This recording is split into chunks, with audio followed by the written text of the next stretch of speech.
The drama opens on a day that should be the culmination of corporate ambition and familial duty. Hein, the male lead and general manager of the powerful Ren Group, sits in stony silence inside his chauffeured limousine, the opulent venue for his wedding looming just beyond the tinted windows. This is not a day of celebration for him, but one of profound personal compromise. Through a series of meticulously woven flashbacks, the audience is drawn into a complex web of deception, corporate greed, and fractured family loyalties. We learn that Hein is secretly blind, a condition he has been forced to conceal from the public eye by the very man who should protect him, his father, the formidable and unyielding Mr. Ren. The patriarch coldly articulated that this marriage to Shin, the youngest daughter of the financially beleaguered but creatively gifted Ruin family, was not a union of hearts but a strategic corporate acquisition. The Ruin Group possessed what the Ren Group desperately lacked: the most brilliant and sought-after jewelry designers in the industry. Hein's personal desires, his disability, his very autonomy were irrelevant. He was a pawn in a larger game, and his primary directive was to ensure the secret of his blindness died at the altar, for its revelation would trigger a catastrophic loss of investor confidence and cripple the Ren Empire. In the present, the tension reaches a fever pitch as Hein's driver nervously informs Mr. Ren that his son refuses to exit the vehicle. The patriarch's face darkens with a fury that sends a chill through his aides. This public defiance is an unaffordable luxury. The scene is further poisoned by the presence of Hein's younger brother, Han, whose smirk barely conceals his seething resentment and ambition. He watches the unfolding drama with glee, seeing every stumble as a potential step towards his brother's downfall and his own ascent. Finally, pressured by his steadfast assistant, Song Hein emerges. What follows is a masterful performance. Guided by Song's discreet whispered directions through a nearly invisible Bluetooth earpiece, Hein navigates the gauntlet of flashing cameras and murmuring guests with an actor's grace, his posture erect, his steps measured. For a breathtaking moment, he successfully silences the swirling rumors, presenting an image of unshakable power. The bride Tyne is a portrait of trapped despair. In a parallel flashback, her tragic circumstances are laid bare. She is the other half, the overlooked twin sister of the intended bride, Shin. Their father, the heart and soul of the Ruin Group, lies helpless in a hospital bed, his condition mysteriously stagnant. When the spoiled and selfish Shin discovered the truth about Hein's blindness, she flatly refused to sacrifice herself, fleeing the arrangement without a second thought. To preserve the vital alliance with the Ren Group, the girl's stepmother, a woman of calculated cruelty and towering ambition, forced Tyne into an impossible choice: impersonate her sister or risk sending her ailing father into a fatal shock with the news of the called-off wedding. The stepmother's true goal was the systematic dismantling and absorption of the Ruin Group, and Tyne was a disposable pawn in this scheme. With a heart heavy with dread, Tyne agreed to the charade, clinging to the fragile hope of escaping immediately after the engagement formalities were concluded. Within the opulent wedding hall, the air is thick with gossip. Guests whisper behind their hands, their words a toxic mix of speculation about Hein's rumored disability and salacious tales of the Ruin family's convoluted history, including the existence of the twin daughters raised in different households. As Mr. Ren's impatience simmers into open anger, Han seizes the moment, voicing a snide, theatrical concern that his brother will only appear when he can see. The remark hangs in the air, a public challenge, and then Hein enters. His entrance is a calculated performance of power, his demeanor so commanding that it temporarily stifles the gossip. He is a man in complete control, his blindness a well-kept secret behind a facade of piercing, if unseeing, confidence. A critical, intimate confrontation occurs in the bridal dressing room before the ceremony. Tyne, in a state of panic, is searching for a lost earring, a final gift from her father. She is on her knees, her hands patting the floor frantically when the door opens and Hein enters. Remembering his blindness, she freezes, a deer caught in headlights. With an unnerving perception, Hein's foot finds the earring. He bends, retrieves it, and then in a move that is both intensely intimate and deliberately domineering, he corners her. Using his touch to map her face and ear, he slowly, almost painfully, returns the earring to its place. A tense verbal duel follows. Hein, mistaking her for Shin, accuses her of inherent rudeness. Tyne, fueled by a day's worth of humiliation and fear, defiantly agrees. "Yes, I'm always like this." He then tests her submission by demanding she fetch him a new tie. She complies, but with a subtle rebellion, pulling the silk so tight it borders on strangulation. His response is a cold, whispered threat. She must cooperate flawlessly in public or face consequences far more severe than discomfort, alluding to a punitive financial clause buried within their marriage contract. The engagement ceremony itself is a high-wire act of suspense. With Song feeding him a constant stream of quiet cues, Haing navigates the rituals flawlessly until the pivotal moment of the ring exchange. Hoan, anticipating this vulnerability, has strategically positioned a large guest to block Song's line of sight. Isolated in his visual darkness, Haing fumbles. The ring slips from his fingers not once but several times, clattering onto the floor as a wave of suppressed laughter and shocked whispers ripples through the audience. Just as the humiliation seems complete, Tyne acts. In a swift, saving motion, she retrieves the ring and deftly slides it onto her own finger, salvaging the moment and cementing their fraudulent union. It is the first act of their reluctant partnership. The gilded cage closes around Tyne immediately after the ceremony. Her hopes for a swift escape are shattered when Assistant Song presents her with the dauntingly thick marriage contract. A specific clause, which she had been too distressed to notice, stipulates her immediate relocation to Haing's palatial, yet isolating mansion. The horrifying realization dawns. She's been trapped not only by her stepmother's machinations but by the cold, unyielding legality of a document she signed under duress. Haing drives the point home with icy precision, informing her that her new status is akin to that of a live-in servant, and any disobedience would trigger a crippling financial penalty of 50 million. A sum designed to be impossible for her to pay. Defeated and utterly alone, Tyne is forced to gather her belongings and enter her new prison. Her first evening in the mansion is a gauntlet of humiliating ordeals designed to break her spirit. Haing orders her to prepare a meal using live, scrambling crabs, a task that terrifies her and for which she possesses no skill. The scene descends into a darkly comedic chaos.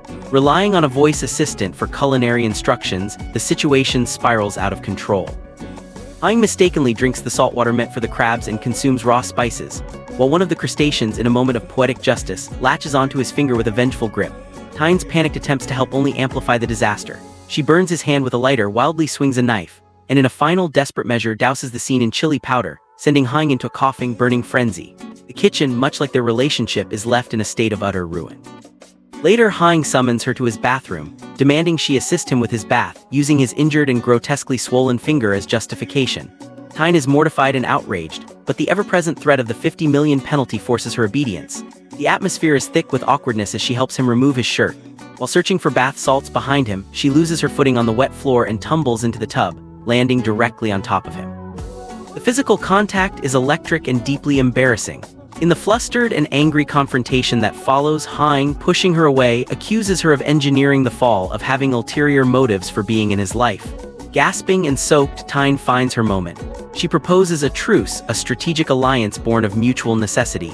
Let me be your eyes. She argues that they are both trapped in a gilded cage of their family's making, and only by combining their strengths, his power and influence, her sight and hidden resilience, can they hope to break free. Haing, though intrigued, remains guarded and skeptical, pushing her out of the tub and ending the conversation. Meanwhile, a crucial phone call from Miss Wang, her father's loyal caretaker, confirms Tyne's worst fears. Her stepmother is not merely opportunistic but actively malicious, conspiring with a corrupt doctor to keep her father sedated and hospitalized indefinitely, ensuring he can never interfere with her takeover of the ruined group. This revelation transforms Tyne's mission from one of personal survival to a desperate race against time to save her father's life. It also makes the stakes terrifyingly clear. Revealing her true identity now could be a death sentence for her father. The next day, a shift occurs. Haing presents Tyne with a test and a potential pathway to their alliance. He hands her a dense file, instructing her to memorize the profiles, corporate affiliations, and personal quirks of every influential figure who will be attending a high-stakes cocktail party the following evening. Her role will be to act as his eyes, whispering vital information and guiding him through the complex social and professional minefield. In return, he implicitly offers the one thing she needs: his protection and resources. Recognizing this as her only chance, Tyne stays up the entire night, her room illuminated by a single lamp as she devours the dossiers, committing names, faces, and corporate hierarchies to memory. The following morning, a professional stylist sent by Haing arrives to prepare Tyne for her debut. After a whirlwind of trying on exquisite gowns, she is transformed. The simple, desperate girl is replaced by a vision of stunning elegance and poise. When she meets Haing, a flicker of her old defiance returns, and she sarcastically remarks that it's a pity he cannot see how beautiful she looks. He disarms her completely by moving dangerously close, his other senses heightened, and replying in a low voice, "But I can smell you," creating a moment of unexpected and charged intimacy that leaves her breathless. At the party, Tyne proves her worth immeasurably. She is his silent guardian, her lips close to his ear, feeding him a constant stream of intelligence. Mr. Lin from Zhangyu Corp is approaching from your left. He just closed a deal in Singapore. Avoid Mrs. Zhang, she's looking for a donation and is heading your way. With her guidance, Hein navigates the crowd with a confidence that belies his disability, his hand resting lightly on her arm not as a burden but as a connection. This newfound, seamless teamwork is brutally interrupted by the arrival of Hoan and the real Shin Shin. A verbal duel ensues, filled with veiled insults, false concern and naked hostility. Hoan, in a final, reckless attempt to humiliate his brother, shoves a heavy service trolley directly toward him. Hein, without a second thought, throws her weight against the trolley, deflecting it but falling hard in the process, the strap of her gown tearing and the heel of her shoe snapping. In a gesture that shocks the entire room, Hein, guided by the sound of her fall, sweeps her into his arms and carries her out of the party, a public display of chivalry that perfectly masks their private war and infuriates their rivals. That evening, over a simple meal Hein prepares, a new understanding is forged. Hein, his voice uncharacteristically soft, formally accepts her proposal. "You will be my eyes," he states, the words a binding contract between them, "and I will help you with what you need." A fragile, tactical partnership is born from the ashes of their animosity. The next day, this alliance is activated. With the crucial help of Song, whose loyalty to Hein runs deep, Hein orchestrates a daring mission to rescue her father from the hospital. During this operation, Song confides in Hein, sharing his deep-seated suspicion that the car accident that blinded Hein was no accident at all, but a meticulously planned assassination attempt. A chilling flashback confirms Song's fears, showing a masked figure coolly exiting the vehicle that struck Hein, checking his prone body and departing with clinical detachment. Later, Hoan confronts Hein in his home, cruelly taunting him about his uselessness and inability to manage the company. Hein, witnessing this, erupts with a ferocity that surprises even herself. She defends Hein with a passion that goes beyond their agreement, listing his strengths and throwing Hoan's own failings back in his face. To deliver a final, unforgettable lesson, she has Song cut the lights, plunging the arrogant Hoan into the same darkness he mocked. As he stumbles and cries out in fear, Hein's voice cuts through the blackness, a clear warning to never insult Hein again. That night, deeply affected by Hein's fierce and unexpected defense, Hein finds her asleep at her desk, a book open in her lap. A profound, unguarded emotion crosses his face. He gently lifts her, carries her to the bed and tucks her in. As he leans over to pull the blanket up, she stirs, murmuring her father's name, and her hand closes around his wrist. In trying to pull away, he loses his balance and their lips meet in a brief, accidental yet seismic touch. Hein freezes, a storm of unfamiliar feelings rendering him silent and still. Simultaneously, Shin Shin and her mother discover that Hein's father has vanished from the hospital. While the stepmother descends into panic, Shin Shin remains chillingly composed and ruthlessly ambitious, vowing to claim what she believes is rightfully hers. Her resolve is steeled when she receives a call from Hoan, to whom she promises to provide a portfolio of jewelry designs, a direct and brazen move to usurp Hein's hidden identity as the brilliant designer Olivia, and solidify her own power within the crumbling dynasty of the ruined family. The battle lines are now clearly drawn, with Hein and Hein's fragile alliance standing as the only bulwark against the rising tide of greed and betrayal. The soft light of dawn filtered through the curtains, coaxing Hein from her slumber. As consciousness returned, a wave of disorientation washed over her. Instead of the stiff-backed chair where she'd succumbed to exhaustion, she found herself nestled in the plush comfort of her bed. The events of the previous night were a blur, a haze of emotional turmoil and frantic studying. Her heart hammered against her ribs as her eyes adjusted, landing on the formidable figure of Hein, who stood silently nearby, his presence both a comfort and a source of fresh anxiety. A torrent of panicked questions flooded her mind. Had the stress and fatigue led to something more? Had the fragile boundaries between them dissolved in the darkness? Summoning her courage, her voice barely a whisper, she began to form a question. "Last night, did we—" Hein, ever inscrutable, cut her off with a calm, measured tone. "What is it you imagine transpired?" Flustered, Hein insisted. "I don't believe anything happened, but you didn't do anything, did you?" A subtle, almost imperceptible smile touched Hein's lips as he leaned slightly closer, his voice dropping to a suspenseful low pitch. "I remain the gentleman, however you were quite active. First your hand sought mine, holding it with a surprising strength. Then in your sleep you pulled me closer, murmuring your father's name over and over again." A wave of immense relief washed over Hein, so potent it left her momentarily weak. Her secret was safe, her vulnerability had not been exploited. The moment was shattered by the sharp, insistent chime of the doorbell. Composing herself, Tyne went to answer it, her blood running cold at the sight that greeted her. Her stepmother Yoonju and her twin sister Shin Shin stood on the doorstep, their smiles as polished and sharp as diamonds. With a sinking feeling, she ushered them inside and quietly informed Hyung of their unwelcome arrival. Yoonju, the picture of false concern, settled herself gracefully beside Tyne on the sofa, her eyes scanning the room with predatory interest. Meanwhile, Shin Shin's gaze was not on the people, but on the architecture of the space itself. Her eyes darted to the corners of the ceiling, noting the discreet placement of security cameras. She moved with a familiarity that was deeply unsettling, her memory of the mansion's layout clearly intact, revealing that her visit was anything but a casual social call. Yoonju immediately launched into her performance, her voice dripping with a feigned, tremulous worry. "My dear Tyne, a terrible thing has happened. Your father, he's been kidnapped from his hospital room." She watched Tyne's face intently for a reaction. Tyne, forcing her features into a mask of terrified confusion, asked, "Is that what the hospital staff told you, mother?" Yoonju leaned in, her voice a conspiratorial whisper. "I learned from the administration that a young man and woman disguised as doctors came and forcibly took him away. We are utterly devastated." Tyne worked hard to maintain her facade of shock and fear, allowing her stepmother to believe her act was convincing. Seizing a strategic opportunity, Shin Shin clutched her stomach, feigning a sudden illness. "I'm not feeling well," she announced. "I must use the washroom."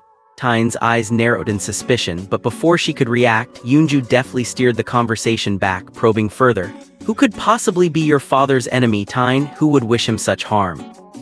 Tyne struggled to control the storm of emotions within her, anger, fear, and a burning sense of injustice. But her acting skills were not yet polished enough to perfectly conceal her true knowledge of the situation. While Tyne was thus engaged, Shin Shin was on her mission. Slipping silently into Tyne's bedroom, she began a frantic, methodical search, her hands rifling through drawers and cabinets with a desperate urgency.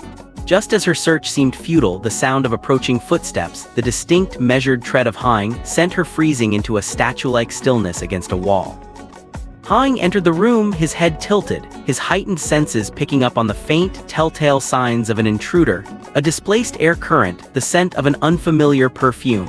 Suspicion etched on his face, he began to methodically search the room with his hands, his arms outstretched, moving slowly but surely toward where Shin Shin hid. At the very last second, as his fingers were about to brush the fabric of her dress, she held her breath and slid silently away, melting into the shadows of an alcove he had already passed. Deeming the room empty, Hyung departed. With a gasp of relief, Shin Shin resumed her search, her persistence finally rewarded when her fingers closed around a small, lacquered box hidden at the back of a wardrobe. Inside were Tyne's most precious possessions, her entire portfolio of unpublished, unlaunched jewelry designs, the lifeblood of her secret identity. Clutching the stolen papers to her chest, Shin Shin hurried back downstairs. By the time Tyne's suspicions overpowered her politeness, and she tried to excuse herself to check on her sister, it was too late. Shin Shin was already descending, her face a perfect mask of pained innocence. "Perhaps I ate something disagreeable," she simpered, linking her arm with Yoonju's. "Mother, let's go to the hospital, I'm feeling quite faint." They departed in a flurry of false concern, leaving Tyne with a gnawing certainty that a new, more personal trap had just been sprung. Several days later, the other shoe dropped. Tyne learned through industry news that her company, the Ruin Group, was launching a new flagship product line, all under her own name. When she saw the promotional images, her heart stopped. The designs were hers. Every elegant curve and brilliant facet, stolen directly from her portfolio. With a surge of panic, she rushed to check her hidden box, only to find it empty. The truth was a physical blow. Shin Shin's visit to the washroom had been a meticulously planned theft. Consumed by righteous fury, Tyne raced to the company headquarters to confront the imposter, but the security guards, acting on Shin Shin's explicit orders, formed an impassable wall, barring her from her own launch event. Inside, the event was in full swing. Shin Shin, posing as the brilliant Tyne, made a grand theatrical entrance, basking in the adulation of the press and investors. She began to orate about her creative process, spinning a web of lies about the inspiration behind the stolen collection. Hyung, present at the event, listened intently. As Shin Shin spoke, a familiar style began to emerge from her vague descriptions, a unique artistic signature he had come to recognize and admire. During the question and answer session, Hyung raised his hand, his voice cutting calmly through the celebratory atmosphere. He asked a pointed, technical question about the specific influences behind a particularly complex piece. Shin Shin faltered, her answers becoming evasive and littered with artistic cliches. As she floundered, Hyung interrupted, his voice resonating with authority. "These designs," he stated, "carry the unmistakable hallmark of Olivia's style." This suggests you are not their true creator. A wave of shocked murmurs swept through the crowd. The carefully constructed facade began to crumble as people started to question and accuse her. Hang, having delivered his verdict, turned and left the escalating chaos. Tyne, who had been desperately trying to find a way in, managed to intercept him outside. "How did you know?" she asked, her voice trembling with a mixture of anger and gratitude. Hang's reply was simple, yet it spoke volumes of his hidden attention to her work. "I know everything about Olivia's design language." Together, they went to meet the pivotal client, Mr. Wang. Grateful to Hang for saving him from a massive professional embarrassment and a partnership built on fraud, Mr. Wang warmly thanked him and readily agreed to sign a long-term contract with the Ren Group. To celebrate the successful deal, Mr. Wang offered a toast. When he offered a glass to Tyne, she politely declined, explaining, "I'm allergic, I cannot drink." In a surprising and chivalrous move, Hang began drinking on her behalf, a gesture that spoke of a growing protectiveness. However, he underestimated the potency of the alcohol and his own capacity, eventually drinking far too much. It fell to Tyne to guide the inebriated Hang home.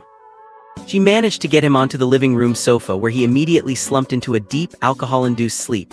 Tyne looked down at him, a soft, involuntary smile touching her lips.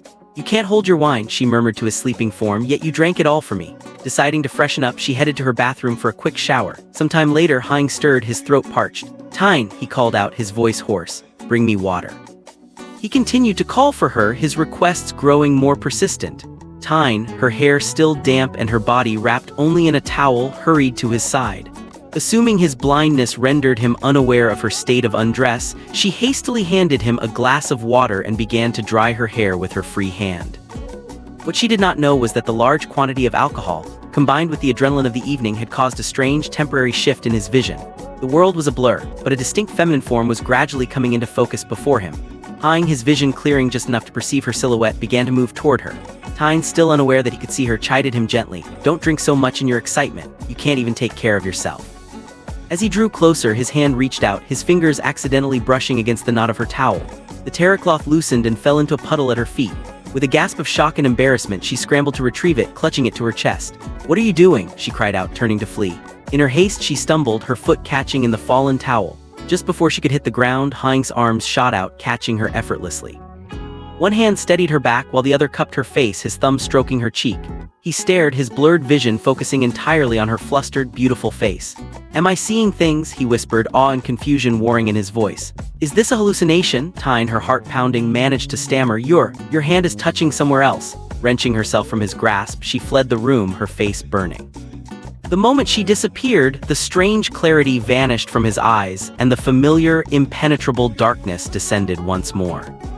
The following day, Mr. Ren summoned his sons. He was full of praise for Hang, deeply impressed that he had not only exposed a fraud but had also secured the highly coveted contract with Mr. Wang. Hoan, forced to listen to this lavish praise, seethed with a jealousy so potent it was almost palpable. Later, he met with Xin, who was still smarting from the humiliating public exposure. "They're together now," she spat, her voice venomous. "Tyne and that blind fool are a team. We can't let their plan succeed." Hoan's lips curled into a cruel, confident smirk. "One is blind and the other is useless. Don't worry," he assured her, his eyes glinting with malice. "I will handle them." True to his word, Hoan executed his plan the very next day. Hang arrived at Mr. Wang's office expecting to finalize the contract signing. Song, who had accompanied him, asked, "Did Miss Ruan not come with you?" A genuine, happy smile touched Hang's lips. "She's making fish for me at home," he replied, a flirtatious tone in his voice that was entirely new. "Who else would she be making it for?" He laughed, the sound light and carefree. Their mood was shattered when Mr. Wang's secretary arrived with devastating news. "Mr. Wang has canceled the meeting," she announced coolly. "Miss Xin visited him yesterday and convinced him that a collaboration with your branch is too risky. Mr. Wang is now finalizing the deal with Hoan's company." The news struck Hang like a physical blow. Shock, followed by a cold, furious betrayal, settled on his features. When Hang returned home, the atmosphere was thick with unspoken tension. Tyne, beaming with pride, presented the beautifully prepared fish dish she had worked on all afternoon. "Congratulations on getting the deal," she said, her voice full of genuine happiness. Hang, his heart a cold stone in his chest, fixed her with a hard stare. "Don't you have anything else to say to me?" he asked. His voice dangerously quiet. Confused by his tone, Tyne replied, "Hang, you're so arrogant sometimes." At that moment, her phone rang. Seeing it was her stepmother, she moved to answer it privately, but Hang's command was sharp and immediate. "Put it on speaker." Reluctantly, Tyne complied. Yoonju's voice, slick with false sympathy, filled the room. Everything is settled on my side. Mr. Wang is now with Han. Did Han suspect you? Even if he knows, there's nothing he can do. If it bothers you, just come back home. She hung up before Tyne could utter a single word in response. Deafening silence followed. Han finally broke it, his voice trembling with suppressed rage. You should know all about it since it was your plan. Tyne was utterly bewildered. What do you mean? When did you and Han form this little alliance? He demanded, the accusation hanging in the air like a guillotine. When did I meet Han? Tyne shot back, her own anger beginning to rise. What is happening? Han laid out the damning evidence. You went to Mr. Wang's office yesterday. Because of your little visit, the deal was cancelled and handed over to Han. Explain that. I didn't go anywhere yesterday, Tyne insisted, her voice rising in desperation. I was here in this house all day. Why would I do such a thing? You know why, Han retorted, his trust completely shattered. Tyne tried to make him see reason. I have nothing to do with Han. Maybe my stepmother is trying to create a rift between us. She is your mother, Han exploded. Why would she do that? You don't understand anything, Tyne cried out, her frustration and hurt boiling over. She's not my real family. Believe me or not, that's up to you, but I swear on my life I didn't do anything. With a final furious cry, she grabbed the plate of fish and hurled it against the wall, the china shattering and the food splattering across the floor like the pieces of their broken trust. She then turned and stormed off to her room, slamming the door shut. As Tyne wept in her room, Han and Shin Shin were celebrating their successful sabotage. How did you come up with such a brilliant idea? Han asked, impressed. Shin Shin smiled coyly. I helped you, now you have to fulfill your promise. Of course, Han replied, his eyes lingering on her in a way that suggested ambitions beyond a simple business partnership. I will help you become the sole owner of the ruined group. Meanwhile, Han, tormented by Tyne's passionate denial, called Song. Check the CCTV footage from the house for yesterday, he ordered. I need to know if Tyne left or not. At the same time, Tyne, her mind clear despite her heartache, pieced together the truth. It was Shin Shin, it had to be. She left her room and marched toward Han's study to tell him everything. Just as she was about to knock, she heard his door open and quickly moved aside, hiding herself to observe him. She watched as he walked toward her door, his hand raised to knock, only to stop, a conflict of emotions playing on his face. He turned away, then turned back, hesitating once more. Seeing this great, powerful man so unsure, so conflicted over how to approach her, a small, involuntary laugh escaped Tyne's lips. I'm standing right behind you, she said softly. If you have something to say, you can just tell me. This led to a quiet, humble reconciliation. Han took Tyne to a simple street food stall, a world away from the opulence they were accustomed to, trying to resolve the misunderstanding over shared bowls of simple, hearty food. I cannot comprehend why she would do such a thing, Han admitted, referring to Yoonju. She has always been like that, Tyne replied with a sad wisdom. She only believes in taking the wrong path to get what she wants. She then tried to feed him a bite of food, but Han recoiled slightly. I don't eat street food, he stated, his old arrogance flickering back to life. The next day, Han was in Mr. Wang's office, pen in hand, ready to finally sign the contract. Just as he was about to put his signature on the document, the door swung open and Han made a characteristically grand, commanding entrance. I hope I'm not disturbing you, Han said, his voice dripping with false politeness. Han scowled. What are you doing here? Can't you see I'm in a meeting? He then delivered a cruel, deliberate jab. Oh, I'm sorry, I forgot that you can't see. But don't you think it's wrong to interrupt? Han ignored the barb completely.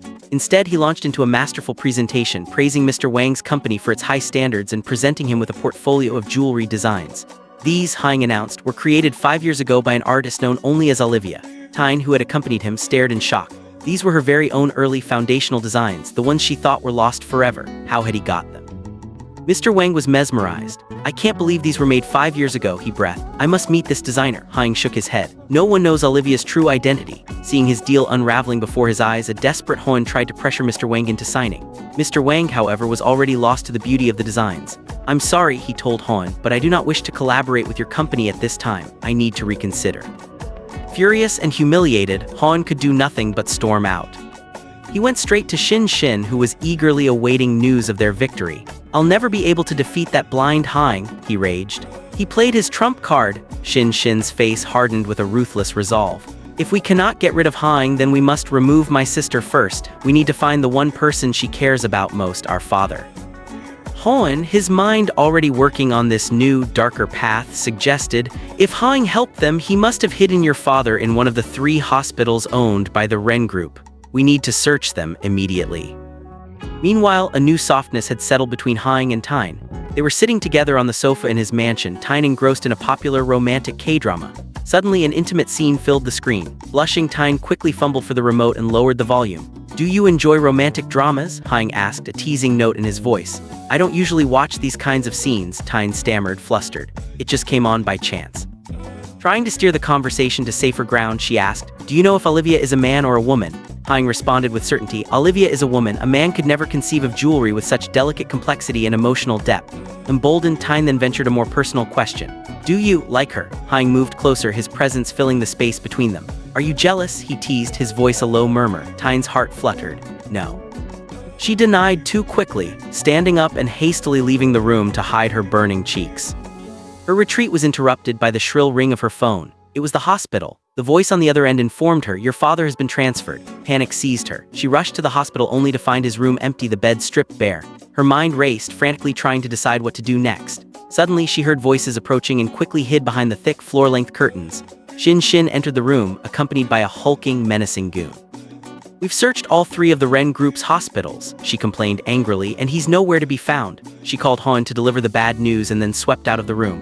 A moment later, the goon returned, his instincts telling him something was amiss. His eyes scanned the room and landed on the slight bulge in the curtains. As he moved to investigate, Hein panicked, grabbing a nearby IV stand to defend herself. Just as the goon reached for her, Song burst into the room, dispatching the thug with a few efficient, powerful moves. "Come with me quickly," he urged Hein, and without question she followed him. He took her directly to Hein, and there in a secure hidden room she found her father safe and sound. Overwhelmed with relief, she turned to Hein, her eyes filling with tears. "My sister is working with Han," she choked out. "They were planning to take my father." Hein's expression was calm and resolute. "That is precisely why I made these alternative arrangements."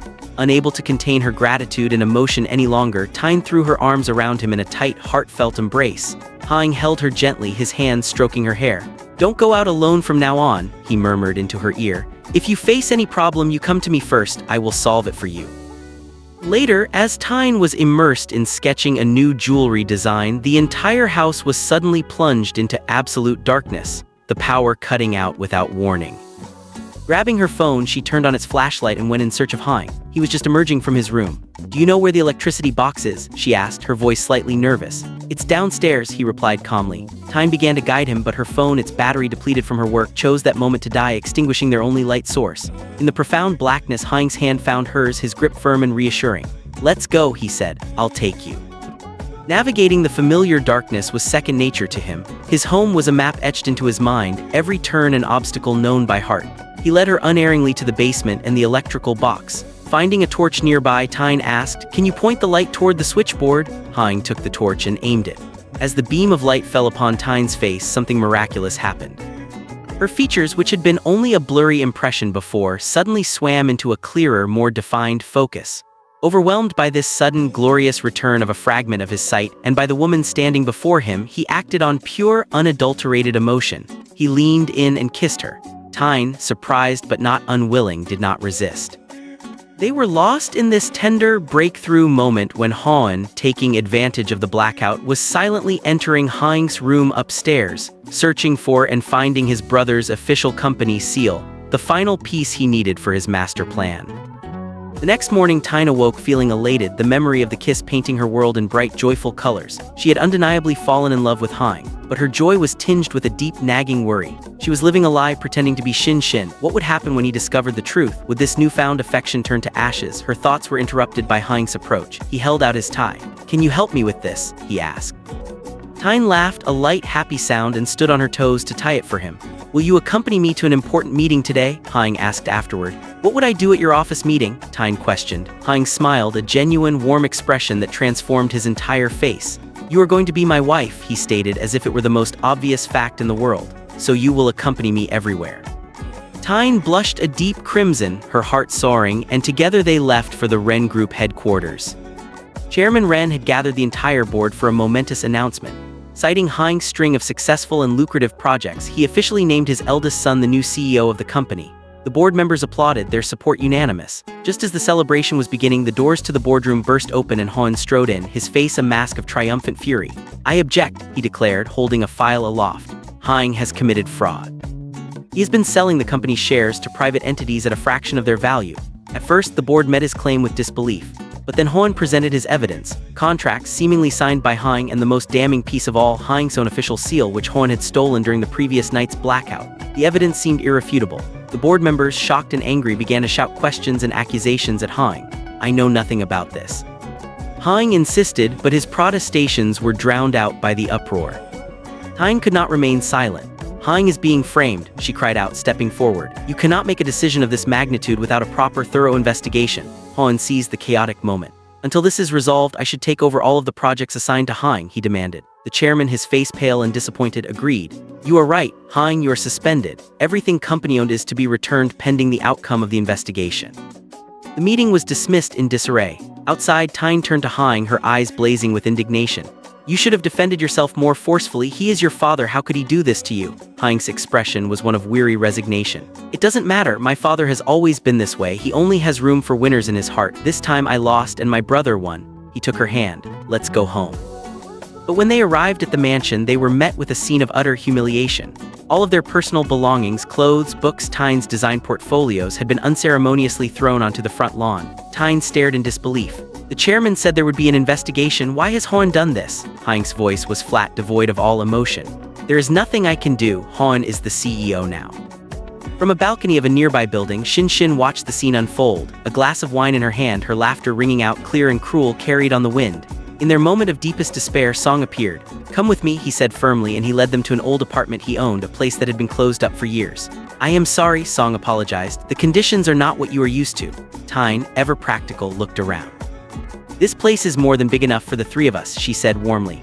Hang, however, turned to his most loyal friend. Song, you can go back now. Song joked, trying to lighten the mood. So soon, boss? Let me clean the house first, then I'll leave. That way you two can be alone. Hang's voice was firm but filled with a deep, profound gratitude. I am telling you to go and start your own business. You have sacrificed more than enough for me. Song stood his ground, his loyalty unshakable. Boss, I respect you. I have followed you for a long time, and no matter what happens, I will always stay by your side. Tyne, spotting cobwebs in the corners, immediately took charge, cleaning the apartment from top to bottom with Song's help until it was, if not luxurious, then clean and welcoming. Song then suggested ordering food, but Tyne insisted, I will cook today. Understanding that his presence was no longer needed, Song tactfully took his leave. As Tyne and Hang began to prepare the meal together, Hang fumbled awkwardly with a knife and a vegetable. Gently, Tyne moved behind him, placing her hands over his, guiding his movements, showing him how to cut safely. Hang held her hand there for a moment, his voice soft and full of emotion. Thank you, he whispered, for staying with me. I feel a profound guilt for bringing you to a place like this. Tyne shook her head, her cheek almost brushing against his. Don't feel guilty, it's not a big deal. There are people in this city who live in far worse conditions than this. We are lucky. We will light a small lamp and we will listen to music together. In the quiet, intimate darkness of the little apartment. Hang made a soft confession, a promise that seemed to hang in the air between them, full of hope and a newfound vulnerability. I want to stay with you forever. In the humble apartment, Tyne carefully carried the steaming meal she had prepared, her heart warmed by the simple domesticity of the moment. As she set the dish down, a sharp gasp escaped her lips. She had accidentally burned her hand on the hot edge of the pot. Hang immediately moved to her side, his concern evident as he gently took her hand and began to blow softly on her injured skin. A small smile touched Tyne's lips through her discomfort. It's actually my other hand, she corrected gently. Without missing a beat, Hang shifted his attention to her other hand, his tender care continuing unabated despite his initial mistake. As evening descended, the apartment remained without electricity, forcing them to rely on the gentle glow of candlelight. The flickering flames cast dancing shadows across their faces as they talked in hushed tones. What will you do next? Tyne asked, her voice soft in the intimate darkness. Hang's response was measured and thoughtful. This isn't the right time for any major moves. Competing endlessly with my own brother brings no satisfaction. We're both just pawns in our father's corporate game. Pieces moved across his board. The atmosphere between them grew charged with unspoken emotions, culminating in a tender kiss that sealed their growing connection. The following morning brought an unexpected development. Hang's vision began to return in blurry, indistinct fragments. Tyne had risen early to prepare breakfast, and when Hang tasted the dish she offered, he found it surprisingly delicious. As she fed him another bite, he playfully nipped at her finger, their flirtation interrupted by Song's arrival. Their loyal friend tactfully withdrew, returning later with important news. Boss, I found the driver who caused your accident, Song revealed, and he confessed that Hoan ordered him to do it. This revelation set in motion a series of confrontations that would change everything. When Hang confronted his father about Hoan's actions, the chairman initially dismissed the seriousness of the situation. He is your brother, I told you to compete, not to harm each other, the chairman declared. But Hang's response carried the weight of long-suppressed frustration. Can't you see? This is all you're doing. You turned our home into a battlefield, made us compete for your approval like puppets in your game. The argument escalated until Hoan, in a fit of rage, pushed Haing violently, sending him crashing into a table and then to the floor, unconscious. The aftermath of this confrontation brought both challenges and revelations. As Haing received medical treatment, doctors delivered hopeful news. His eyesight had a strong chance of full recovery. Tyne remained by his side, planning to reveal her true identity once he could see her clearly. Meanwhile, Xin, realizing that Haing's returning vision would threaten her schemes, decided to take drastic action. She orchestrated Tyne's kidnapping, replacing her to maintain her position. When Haing finally regained his sight completely, he immediately sensed something was amiss with the woman claiming to be Tyne. Small details, the feel of her hand, her sudden lack of fear of darkness, alerted him to the deception. Meanwhile, the real Tyne managed a clever escape from her captors by exploiting one guard's unusual allergy to money. She found refuge in Song's apartment, where she discovered an application for a prestigious jewelry competition. Seizing the opportunity, she entered under her design pseudonym Princess CC. The competition's award ceremony became the stage for the final confrontation. When the host announced Princess CC as the winner, Tyne removed her mask to reveal her identity, stunning the audience who had no idea about the twin sisters. Xin desperately tried to maintain her deception, but Haing revealed he had known the truth all along. "I recognized you from the start," he told Xin, "because the real Tyne is afraid of the dark." With Xin arrested and the truth revealed, Haing and Tyne's relationship entered a new chapter.